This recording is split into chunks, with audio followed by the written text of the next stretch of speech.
Hi friends, welcome back to our channel. இன்னைக்கு ஈஸியான side dish எல்லாத்துக்குமே தோசை, சப்பாத்தி, இட்லிக்கு எல்லாத்துக்குமே பூரிக்கு சூப்பராக இருக்கும். அதை பார்த்துடலாமா? வாங்க வீடியோக்குள்ள போகலாம். உருளைக்கிழங்கு 2 உருளைக்கிழங்கு, கொஞ்சமாக பட்டாணி, பச்சை பட்டாணி. நான் வந்து ஃப்ரோசன் பட்டாணி தான் எடுத்திருக்கேன். உங்ககிட்ட காஞ்சி பட்டாணி இருந்தால் மார்னிங்கே ஊற வச்சுருங்க. அதை வந்து நம்ம தண்ணி ஊற்றி தேவையான வாஷ் பண்ணிவிட்டு தோல் சீவிட்டு உருளைக்கிழங்க பட்டாணிலாம் போட்டு குக்கரில் தேவையான தண்ணி போட்டு நம்ம ஒரு 4-5 விசில் எடுத்துக்கலாம்.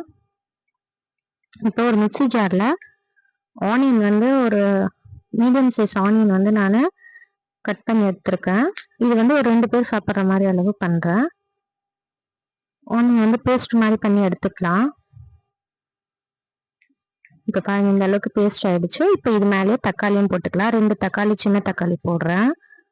உங்களுக்கு ஃபஸ்ட்டு ஆனியன் மேஷ் பண்ணிட்டீங்கன்னா உங்களுக்கு வந்து மேஷ் ஆகும். 2த்தையும் ஒன்றா போட்டிங்கன்னா ஆனியன் சரியாக மேஷ் ஆகாது. அதனால தான் இப்போ டொமேட்டோவையும் மேலே போட்டு மேஷ் பண்ணி எடுத்துட்டாச்சு, கிரைண்ட் பண்ணி. இப்போ நீங்கள் இஞ்சி பூண்டு பேஸ்ட் இல்லைன்னா உங்ககிட்ட இதுலேயே இஞ்சி பூண்டு சேர்த்து போட்டு அரைச்சிக்கோங்க. நான் தனியாக இஞ்சி பூண்டு பேஸ்ட் போட போகிறேன் இன்னைக்கு. குக்கர் வச்சுட்டு அதில் தேவையான அளவு எண்ணெய் ஊற்றிட்டு பட்டை லவங்கெல்லாம் போட்டுட்டு அரைச்சி வச்ச எண்ணெய் பேஸ்ட்டை போட்டு நல்லா வதக்கிக்கலாம். இந்த அளவுக்கு நல்லா எண்ணெய் பெரிய அளவுக்கு வதக்கிட்டு இதில் வந்து மஞ்சத்தூள் போட்டுக்கலாம். இந்த அளவுக்கு எண்ணெய் பிரிஞ்சிச்சு. இப்போ 1/2 டேபிள் ஸ்பூன் மஞ்சத்தூள், இஞ்சி பூண்டு பேஸ்ட் இதுலேயே போட்டுக்கலாம்.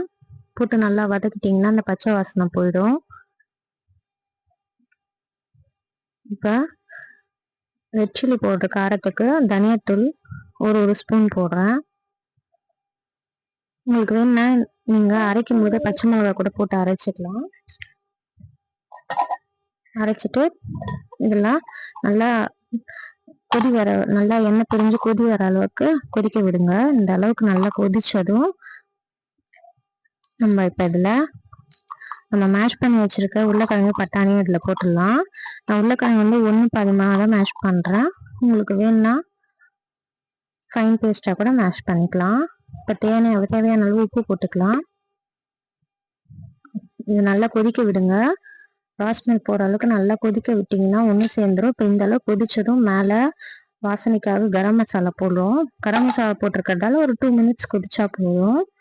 கொதிச்சதும் சூப்பரான சைட் டிஷ் நல்லா இருக்கும் ஃப்ரெண்ட்ஸ். தோசைக்கு, இட்லிக்கு, சப்பாத்திக்கு, பூரிக்கு எல்லாத்துக்குமே நல்லாயிருக்கும். வெஜ் புலாவ் கூட நல்லாயிருக்கும், தேங்காய் பிரிஞ்சுக்கு.